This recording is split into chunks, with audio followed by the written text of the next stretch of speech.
आज बनवूया आषाढी एकादशीच्या निमित्ताने उपवासाची कचोरी। उकडलेले बटाटे किसून घ्यायचे, त्याच्यामध्ये हिरवी मिरची आल्याची पेस्ट टाकायची, उपवासाचंच मीठ टाकायचे आणि त्याचबरोबर साबुदाणे आणि वरीचे तांदूळ दोन्ही घेऊन मिक्सरमध्ये वाटून घ्यायचं। पीठ रेडी झालं की थोडं थोडंसं पीठ घालून ह्याचं अगदी मस्त पीठ मळून घ्यायचं, पाण्याचा वापर करायचा नाहीये। अशा पद्धतीने पीठ मळलं गेलं की आता सारण बनवूया।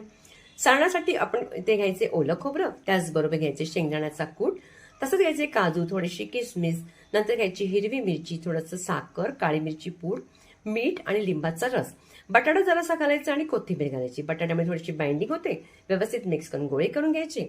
नंतर पिठाचा गोळा करून अगदी मोठासा गोळा करायचा, मधोमध अगदी त्याची पारी छान अशी बनवून घ्यायची।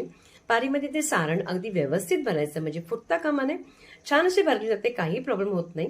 कढईमध्ये तेल गरम करायचं आणि मस्त अशी आपला कचोरी अगदी 2-3 मिनिटांनी थांबत तेल घालत घालत आपली रेडी करायची आणि बघा मस्त अशी कचोरी आपल्या रेडी झाल्या।